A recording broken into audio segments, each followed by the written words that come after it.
तो जैसा कि लास्ट एपिसोड में हमने देखा था कि यूशिन सदर्न डाचू रीजन को प्रोटेक्ट करने के लिए बहुत ही पावरफुल दीवार खड़ी करने का डिसीजन लेता है और तभी उसे टाइशू ड्रैगन से एक बहुत ही अजीब सी बात पता चली। दरअसल डाचू रीजन में सिर्फ मॉर्टल ही रीइंकार्नेट होने चाहिए, मगर यहाँ पर इस रीजन का खुद का एक रीइंकार्नेशन साइकिल था जो कि हेवनली कल्टीवेटर्स को भी रीइंकार्नेट होने का मौका देता है और यही चीज हेवन के रूल्स के अगेंस्ट थी। तो यूशिन और टाइशू ड्रैगन सीधा होली लॉर्ड डोंगफिंग से मिलने चले गए जो कि इस रीइंकार्नेशन साइकिल की गार्डियन थी। हालांकि वो बंदी इनके सवालों का जवाब तभी देने वाली थी जब ये दोनों मिलकर उस पर सिर्फ एक अटैक करने में कामयाब हो जाए।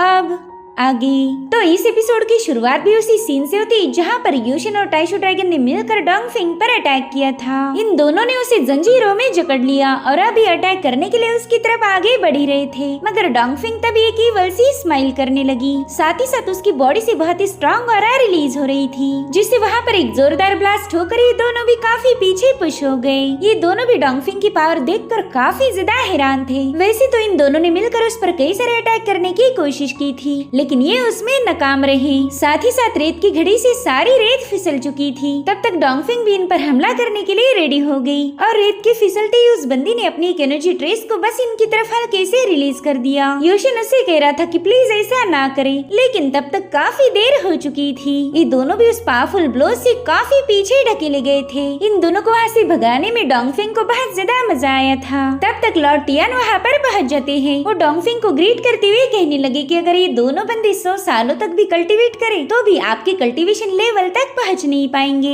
मगर फिर भी आपने उन्हें एक मौका दिया आप पर अटैक करने का, जो कि मेरे ख्याल से बस एक मजाक था। जिस पर डोंगफिंग भी झूठ बोलते हुए कहने लगी कि मैंने उन दोनों के साथ कोई मजाक नहीं किया। अब वो दोनों इतने ज्यादा कमजोर है कि उन्हें मुझसे सवाल पूछने का मौका ही नहीं मिला। खैर आज उन्हें ऐसा सबक मिला है कि मुझे नहीं लगता कुछ सालों तक वो यहाँ पर पाव भी रखेंगे। चलो अब मुझे ये बताओ कि तुम्हारी इन्वेस्टिगेशन कैसी चल रही है। तो लॉर्ड टियान तुरंत ही उसे बताने लगे कि हमारे डाचू रीजन में बस 3 ही ऐसे लोग हैं जो कि हमारे 6 व्हील ऑफ रीइंकार्नेशन से परे हैं। साथ ही साथ उन्होंने डोंगफिंग को एक स्क्रॉल भी दिया जिसमें उन लोगों के नाम थे। उनमें से एक बंदे का नाम था जू और एक का था शुएंग। तो डोंगफिंग लॉर्ड टियान से कहने लगी कि तुमने तो कहा था यहाँ पर 3 नाम होंगे, तो बताओ वो तीसरा पर्सन कौन है। जिस पर लॉर्ड टियान जवाब देते हुए कहने लगे कि मैं उस थर्ड पर्सन की कोई ट्रेस को ढूंढ नहीं पाया। अब इस जवाब से डोंगफिंग बिल्कुल भी खुश नहीं थी। वो कहती कि आपको कुछ भी करके उस थर्ड पर्सन को ढूंढना ही होगा। अगर हम इस टास्क में फेल हो गई तो सब कुछ बदल जाएगा। हमारे ग्रेट डाचू रीजन के साथ साथ हेवन की मायरियड रेल्म भी पूरी तरह से ट्रांसफॉर्म हो जाएगी और फिलहाल हम इतने बड़े बदलाव के लिए बिल्कुल भी तैयार नहीं। वहीं दूसरी तरफ यूशिन और टाइशू ड्रैगन एक मीटेरॉइड जैसे जमीन पर आके जोरों से पटक गए। उन्हें तो यकीन ही नहीं हो रहा था कि डोंगफिंग की एक टिचकी इतनी ज्यादा खतरनाक होगी। अब टाइशू ड्रैगन यूशिन से कह रही थी कि वो बंदी तो काफी ज्यादा चालाक निकली, उसे हमारे कोई भी सवाल का जवाब नहीं देना था, इसीलिए उसने टाइम पास करने के लिए हमारे साथ फाइट की। उसने तो बस अपनी रियल पावर का यूज हमें वहाँ से उड़ाने के लिए किया। तो यूशिन भी अपने मुंह से खून थूकते हुए कहने लगा कि हाँ वो बंदी काफी ज्यादा चालाक निकली, उसे तो बस हमारे साथ टाइम पास करना था, जो कि उसने काफी अच्छे से किया। तो टाइशू ड्रैगन भी अपनी हड्डियों को चटकाते हुए कहने लगे कि उस बंदी की एक ही टिचकी ने हमारे अंजर पिंजर ढीले कर दिए। इससे पता चल जाता है कि उसकी कल्टीवेशन कितनी ज्यादा डीप है। मेरे ख्याल से वो ग्रेट सेंट या फिर कुआसी एम्परर रेल्म पर होगी। यूशिन ने तो कल्टीवेशन लेवल के नाम ही पहली बार सुने थे, इसीलिए वो टाइशू ड्रैगन से इसके बारे में और जानकारी पूछने लगा। तो अब यहाँ पर हमें कुआसी हेवन रेल्म के ऊपर वाले सारे लेवल्स के नाम पता चल जाएंगे। टाइशू ड्रैगन बताते हैं कि कुआसी हेवन रेल्म के ऊपर है सेलेस्टियल रेल्म, उसके बाद है कुआसी एम्परर, फिर है इंपीरियल रेल्म, उसके बाद है quasi saint realm, quasi saint king realm, holy king realm, great saint realm और आखिर में आती है ग्रेट एम्परर रेल्म। इधर यूशिन तो इन सारे रेल्म्स के नाम गिन गिन के ही थक गया था। वो कह रहा था कि हमारी इस दुनिया में इतनी सारी रेल्म्स होगी ये मैंने सपने में भी नहीं सोचा था। मैं तो सिर्फ कुआसी हेवन रेल्म पर हूँ। अब तो मुझे खुद पर ही डाउट हो रहा है कि मैं सबसे आखिर वाली एम्परर रेल्म पर कभी पहुँच पाऊंगा या नहीं। जिस पर टाइशू ड्रैगन कह रही थी कि कोशिश करने में कोई हर्ज नहीं, और अब मैं चाहता हूँ कि तुम ही उस रीइंकार्नेशन साइकिल के बारे में पता करो, क्योंकि मैं खुद तो डोंगफिंग के पास नहीं जाने वाला।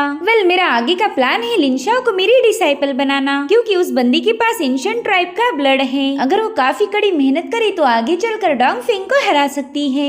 जिस पर यूशिन कहता है कि आपके जैसा मास्टर मिलना तो किस्मत की बात है। मुझे पूरा यकीन है कि आपके गाइडेंस के साथ लिन शाओ कल्टीवेशन में काफी आगे तक जाएगी। तो टाइशू ड्रैगन कहते हैं हाँ, अब मैं काफी ज्यादा बिजी होने वाला हूँ और मैं नहीं चाहता कि तुम भी आराम से रहो। जल्दी से जाकर निंगशुआन के साथ एक बच्चा पैदा कर लो। देखो मेरी बात को मजाक में मत लेना, तुम दोनों का बच्चा वाकई काफी ज्यादा एक्स्ट्राऑर्डिनरी होगा, इसीलिए बेशरम होकर सीधा निंगशुआन से पूछ लो। मैं चाहता हूँ कि तुम्हारा जल्द से जल्द बच्चा पैदा हो। यूशिन तो उनकी बातें सुनकर बस उन्हें गुस्से में घूर रहा था। टाइशू ड्रैगन भी अब समझ गई कि यहाँ पर रुकना सही नहीं होगा, इसलिए तुरंत ही वहाँ से रवाना हो गए। इधर यूशिन सोचता है क्यों ना एक बार निंगशुआन से बात की ही जाए, आफ्टर ऑल उसके पास मिस्टीरियस बॉडी है। और उतने में ही यूशिन को फील हुआ कि वहाँ पर कोई मौजूद है, तो यूशिन उससे कह रहा था कि जल्दी से मेरे सामने आ जाओ। और वो शख्स कोई और नहीं बल्कि शुआंग थी। वो कहती फाइनली मैंने सीक्रेट बॉडी को ढूंढ लिया, अभी मेरे हाथों बुरी मौत मारा जाएगा। गाइस यहाँ पर शुआंग का खुद की बॉडी पर जरा भी कंट्रोल नहीं था, लेकिन इससे पहले कि वो यूशिन पर अटैक कर पाए उस पर ही किसी ने हमला कर दिया, जिससे शुआंग काफी पीछे ढकेली गई थी। और अब वो देखती कि आसमान से एक पोर्टल ओपन होकर उसमें से एक बंदा बाहर आ गया है। उस बंदे की फेस पर मास्क लगा था, साथ ही साथ उसके पास भी यूशिन जैसी 6 व्हील इमॉर्टल आई थी। तो इससे हम अंदाजा लगा सकते हैं कि यान हुआंग के पुराने एम्परर होंगे। अब वो अपनी पावर्स को शो करते हुए शुआंग पर हमला करने के लिए रेडी हो गए। इधर शुआंग कहती कि ये बंदा तो काफी ज्यादा पावरफुल है, फिलहाल तो इसके साथ फाइट करना बिल्कुल भी सही नहीं होगा, लेकिन अगली बार मैं जरूर से इसकी सीक्रेट बॉडी छीन लूंगी। जिसके बाद वो दोनों भी वहाँ से एक के बाद एक गायब हो गए। इधर यूशिन को तो कुछ भी समझ नहीं आ रहा था कि अभी अभी यहाँ पर हुआ क्या था। वो सोचता है कि शायद उसे ही कोई इल्यूजन दिख गया होगा, मगर उसे कोई आइडिया ही नहीं कि उसकी सीक्रेट बॉडी ने खुद होकर उसे प्रोटेक्ट किया है। यूशिन कहता है चलो अब जल्दी से बच्चे के बारे में निंगशुआंग से बात कर लेता हूँ, आई होप कि वो मुझे मना नहीं करेगी। अब उसके घर जाते ही उसकी मुलाकात हुई शियान से। यूशिन तो उसे देखते ही डांटने लगता है। वो कह रहा था कि तुम आजकल कल्टीवेशन पे जरा भी ध्यान नहीं देती, बताओ अब तुम यहाँ पर क्या टाइम पास कर रही हो। जिस पर शियान कहती मास्टर जरा पीछे तो देखो, आपसे मिलने कौन आया है। यूशिन देखता है कि वहाँ पर एक नहीं दो नहीं बल्कि 4 लड़कियाँ पहुँच चुकी है। यूशिन हैरान होकर उनसे पूछ रहा था कि तुम लोग यहाँ पर क्यों आई हो, तो उसकी सौतेली बहन उसका पसीना पोंछते हुए कहने लगी कि हम सभी लोग तुम्हारा वेट कर रहे थे, हम जानते हैं कि इतने दिनों से तुम काफी ज्यादा थक गए होंगे, आफ्टर ऑल तुमने पूरे डाचू रीजन को एक किया है। साथ ही साथ बायून की बड़ी बहन यूशिन के गले लगते हुए कहने लगी कि मुझे तुम्हारा शादी का प्रपोजल एक्सेप्ट है, लेकिन क्यों ना तुम सबके सामने मुझे प्रपोज करो। ये देखकर बायून भी यूशिन के सामने जिद करने लगी। वो कह रही थी कि अगर तुम मेरी सिस्टर को लिफ्ट दे रहे हो तो मुझे भी देनी पड़ेगी। तभी डेंसिटी की शियान एकदम यूशिन के करीब गई। वो कह रही थी यूशिन प्लीज हमें ना तड़पाओ। यूशिन तो ये सब देखकर काफी ज्यादा घबरा गया। वो उन सभी लड़कियों से कहने लगा कि प्लीज शांत हो जाओ, आखिर तुम लोग मेरी इज्जत लूटने पर क्यों तुली हो। और तभी यूशिन के सामने और 3 लड़कियां पहुंच जाती है, जिसमें थी निंगशुआंग, लिन और शुआंग। अपने मास्टर को अपने सामने देखकर यूशिन काफी ज्यादा खुश हो गया। अब तो उन सभी लड़कियों से पीछा छुड़वा कर सीधा जाकर शुआंग के गले लग जाता है। वो कह रहा था मास्टर न जाने आप कहाँ चली गई थी, मैंने तो आपको काफी ज्यादा मिस किया। जिस पर शुआंग कहती यूशिन बिल्कुल भी टेंशन मत लो, आज के बाद लिन और मैं कभी तुम्हें अकेला नहीं छोड़ेंगे। जिस पर यूशिन कहते थैंक यू, प्लीज कभी मुझे छोड़कर मत जाना। और फिर उसे क्लिक होता है कि शुआंग ने लिन का भी नाम लिया और तब तक लिन भी वहाँ पर पहुँच जाती है। ये दोनों सीधा एक साथ ही यूशिन की गाल पर किस करती है, जो देखकर यूशिन को तो समझ नहीं आ रहा था कि यहाँ पर हो क्या रहा है। और फाइनली निंगशुआंग यानी कि उसका पहला प्यार उसके पास आ जाती है। उसने तो सीधा यूशिन को बेड पर ही लिटा दिया था। अब यूशिन उससे कुछ बोल पाई इससे पहले उसने यूशिन के होठों को बंद कर दिया। वो कह रही थी कि आज तुम कुछ नहीं बोलोगे, आज की रात बस तुम्हारी और मेरी है। इधर यूशिन ने तुरंत ही उसका हाथ पकड़ लिया। वो कह रहा था निंगशुआंग प्लीज ऐसी बातें ना करो, मुझे जरा भी सही नहीं लग रहा। और तभी यूशिन को होश आ जाता है। उसने अभी तक जो भी देखा वो सब इल्यूजन था। यूशिन की ऐसी हालत देखकर तो शियान की हंसी छूट गई। तभी निंगशुआंग प्यार से शियान को डांटते हुए कहने लगी कि मैंने तुम्हें 1000 बार बोला है कि अपने आँखों का ऐसे यूज मत करो। यूशिन भी ये सुनकर काफी ज्यादा शॉक था। वो समझ गया कि उसने जो भी देखा वो शियान का ही कमाल है। दरअसल शियान के पास 1000 फ्लावर आईज थे।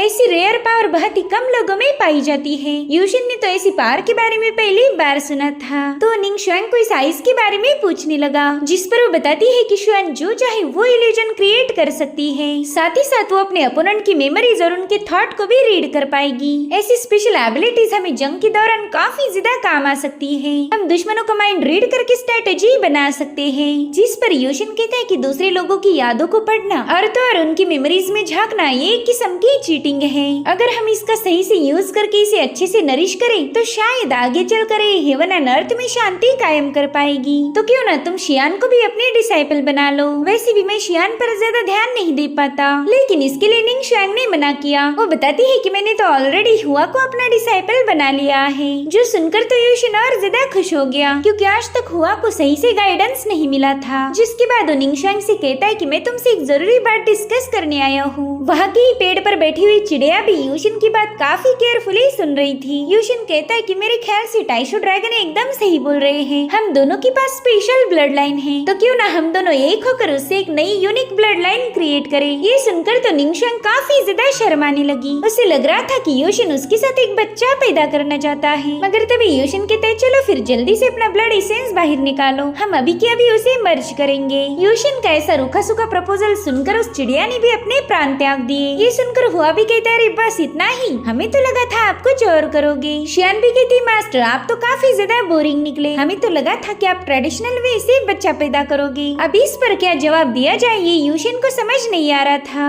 और तभी निंग शुआंग यूशिन से कहने लगी कि तुम्हारे पास है एंशिएंट बॉडी और मेरे पास है मिस्टिक सीक्रेट बॉडी। मैं भी देखना चाहती हूँ कि हम दोनों की ब्लड लाइन एक होने के बाद क्या क्रिएट होगा। यूशिन भी इसके लिए काफी ज्यादा एक्साइटेड था। जिसके बाद ये दोनों भी अपना अपना एक ब्लड ड्रॉप बाहर निकाल लेते हैं। थोड़ी देर में वो दोनों ब्लड ड्रॉप आपस में घुल मिलकर एक हो गए थे, लेकिन वो ब्लड ड्रॉप इनके पास ना आकर सीधा वहाँ से फ्लाई करने लगा। ये देखकर यूशिन को तो कुछ भी समझ नहीं आ रहा था। साथ ही साथ निंग शुआंग भी काफी ज्यादा हैरान थी। वो कहती कि हमारा ब्लड ऐसे ही फ्लाई नहीं कर सकता, जरूर से उसे किसी ने समन किया होगा। इधर यूशिन को भी शक था कि किसी इंपीरियल वेपन ने ही उनके ब्लड को अट्रैक्ट किया है। तो ये दोनों भी तुरंत ही उस ब्लड ड्रॉप के पीछे रवाना हो गए।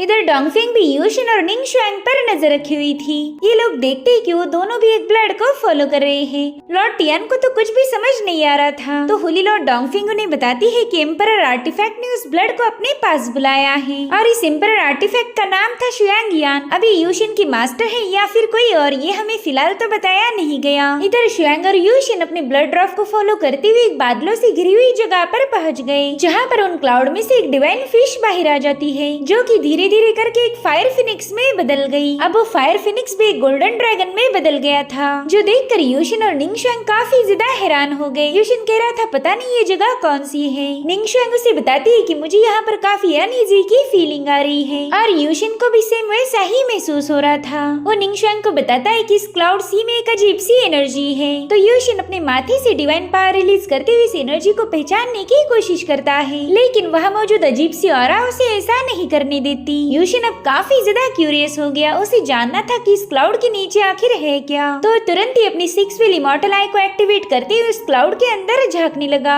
दरअसल उस क्लाउड के अंदर थी इमॉर्टल सोर्ड, जिसने यूशिन को तुरंत ही इल्यूजन में ट्रैप कर दिया। यूशिन देखता है कि वो एक बंजर जगह पर खड़ा है, साथ ही साथ एक बहुत बड़ा हाथ उसे सप्रेस करने के लिए उसकी तरफ आगे बढ़ रहा था। वहीं पर यूशिन का आउटफिट भी अब पूरी तरह से चेंज हो गया, मानो वो कोई और ही बंदा हो। वो देख पाता है कि कुछ वॉरियर्स उस डिवाइन हैंड के साथ फाइट कर रहे हैं। साथ ही साथ यूशिन ने भी अपनी सोर्ड को समन कर लिया था। वो भी सीधा उस डिवाइन हैंड पर अटैक करने के लिए रवाना हो गया। हालांकि यूशिन ऐसा बिल्कुल भी नहीं चाहता था, मगर उसकी बॉडी पर उसका कोई कंट्रोल ही नहीं। जिसके बाद थंडर फ्लेम ड्रैगन स्लैश का यूज करते हुए उस हाथ पर अटैक कर देता है। उसके ऐसा करते ही वहाँ पर कई सारे थंडर ड्रैगन क्रिएट हो गए थे, जो कि सीधा जाकर उस डिवाइन हैंड से टकराकर डिस्ट्रॉय हो गए। तब तक यूशिन एक और टेक्निक को एक्टिवेट करने लगा, जिसका नाम था burning heaven destroying the world. उसके ऐसा करते ही वहाँ पर एक फॉर्मेशन क्रिएट हो गया, जो कि उस डिवाइन हैंड पर मल्टीपल सोर्ड रिलीज करते हुए अटैक कर रहा था। उन सोर्ड के अटैक की वजह से वहाँ पर एक बहुत बड़ा ब्लास्ट हो गया, जिससे यूशिन को लग रहा था कि फाइनली वो डिवाइन हैंड डिस्ट्रॉय हो चुका होगा। मगर यहाँ पर यूशिन का अंदाजा बिल्कुल ही गलत था, क्योंकि वो डिवाइन हैंड दोबारा से अपीयर हो जाता है। वो डिवाइन हैंड बड़ी ही तेजी से जाकर जमीन पर हिट कर देता है। उसके क्लैश में रिलीज होने वाली एनर्जी से यूशिन के साथ जितने भी लोग थे वो सब के सब मारे गए। ये सब देखकर तो यूशिन काफी ज्यादा शॉक हो गया। उसे कुछ भी समझ नहीं आ रहा था कि आखिर यहाँ पर हो क्या रहा है। अब यूशिन देखता है कि वहाँ पर एक इवल पावर उसकी बॉडी में एंटर करने की कोशिश कर रही है। तो यूशिन ने तुरंत ही वहाँ से भागना शुरू किया, लेकिन तभी एक बंदा उसका पाँव होल्ड करते हुए उसे रोक लेता है।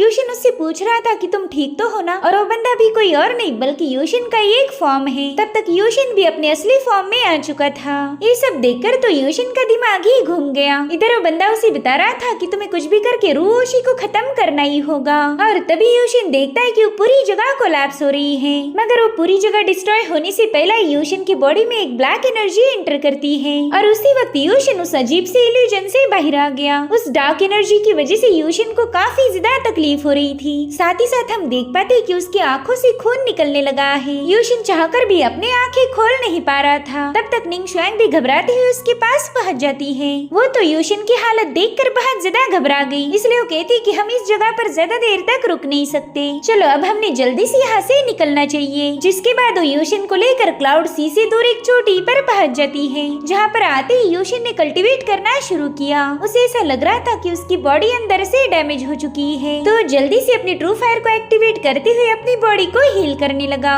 उसके ऐसा करते ही उसकी आंखों से निकलने वाला ब्लड अब बंद हो चुका था, मगर यूशिन काफी ज्यादा घबरा गया। वो निंग शुआंग से कहता है कि इस बार तो हम काफी बुरे फंसे थे, अगर हम थोड़ी देर वहाँ पर और रुक जाती तो शायद वो क्लाउड सी हमें खत्म कर देता। मगर एक बात तो पक्की है कि हम दोनों एक बहुत बड़ी मुसीबत में फंसने वाले हैं। ये सुनकर तो निंग शुआंग भी काफी ज्यादा घबरा गई। वो यूशिन से उसके इल्यूजन के बारे में पूछ रही थी, जिस पर यूशिन उसे बताने लगा कि वहाँ पर एक बहुत बड़ी सोर्ड है जिसे एक फॉर्मेशन प्रोटेक्ट कर रहा था। ये सुनकर तो शुआंग काफी ज्यादा सरप्राइज हो जाती है। वो कह रही थी कि वो इल्यूजन काफी ज्यादा कम समय का था, मगर फिर भी उसने तुम्हें इतनी बुरी तरह से घायल कर दिया। जिस पर यूशिन कहता है हाँ, और इसी से ये बात कंफर्म हो गई कि वो कोई ऑर्डिनरी सोर्ड नहीं, जरूर से उसका कोई एक्स्ट्रा ऑर्डिनरी ओरिजिन होगा। साथ ही साथ यूशिन दिल में ही सोच रहा था कि उस इल्यूजन में उसने जो जगह देखी वो फॉरबिडन लैंड थी, और वहाँ मौजूद सोर्ड एम्परर का वेपन है जिसका टाइशू ड्रैगन ने जिक्र किया था। और तभी निंग शुआंग उसे उसकी इंजुरीज के बारे में पूछने लगी, तो उसे बताता है कि मैं अपनी आंखों को हील नहीं कर पा रहा, उन पर काफी गहरी चोट लगी है, इसलिए मैं अपनी आंखें भी खोल नहीं सकता। साथ ही साथ मेरी 6 व्हील इमॉर्टल आई भी डैमेज हो गई। मैंने अपनी ट्रू फायर का यूज करके उसे हील करने की कोशिश की, मगर ट्रू फायर की पावर भी मेरी इंजुरीज को हील नहीं कर पा रही। और तभी यूशिन को फील हुआ कि वहाँ पर कोई पहुंच चुका है। निंग शुआंग देखते कि वहाँ पर इवल एनर्जी का एक पोर्टल ओपन हो रहा है, तो निंग शुआंग जल्दी से 9 हेवंस मिस्टिकल फिंगर को एक्टिवेट कर देती है। निंग शुआंग ने अपने अपोनेंट को सामने आने से पहले उन पर हमला कर दिया था, जिससे वहाँ पर एक बहुत बड़ा ब्लास्ट हो जाता है। लेकिन निंग शुआंग की ये चाल पूरी तरह से फेल हो गई थी। उसे अब अपने अपोनेंट की आवाज आने लगी। वो कह रहा था कि तुम में से एक के पास है एंशिएंट बॉडी और दूसरे के पास है मिस्टिकल स्पिरिट बॉडी। मेरी किस्मत तो काफी अच्छी है कि तुम दोनों का एक साथ मुझे शिकार करने मिलेगा। और तभी वहाँ पर एक स्पेस क्रैक ओपन होकर उसमें से डीमन किंग बाहर आ गए। निंग शुआंग तो उसे वहाँ देखकर काफी ज्यादा हैरान थी। डीमन किंग कह रहा था कि मैं तो एक लंबे अरसे से तुम लोगों पर नजर रखी हुई था, और देखो फाइनली आज तुम पर अटैक करने का मुझे सबसे बेहतरीन मौका मिल गया। अब तो यहाँ तुम्हें बचाने कोई नहीं आएगा। ये बात तो पक्की हो गई कि ऊपर वाला सब्र करने वाले की सुनता है। आज मैं सबसे पावरफुल और यूनिक ब्लड लाइन को हासिल करूंगा। ये सब सुनकर निंग शुआंग उस पर भड़क गई। वो कह रही थी कि तुम तो हमें फॉलो कर रहे थे, जिस पर वो बंदा कहता है कि 9 हेवन ट्रिब्यूलेशन के वक्त ही मैंने तुम दोनों की ब्लड लाइन को पहचान लिया था, तभी से मैं तुम्हारी ब्लड लाइन को हासिल करने की प्लानिंग कर रहा था। मैंने अपने कई सारे लोगों को सीक्रेटली तुम पर नजर रखने का काम दिया था, और देखो इसका मुझे काफी ज्यादा फायदा हुआ। आज तुम दोनों एक ऐसी जगह पर फंसे हो जहाँ कोई तुम्हारी मदद करने नहीं आएगा। जिसके बाद डीमन किंग अपने इवल हैंड से इन लोगों पर अटैक करना शुरू कर देता है, तो निंग शुआंग भी उसके अटैक को काउंटर करने के लिए मिस्टिकल स्पिरिट एरो को रिलीज कर देती है,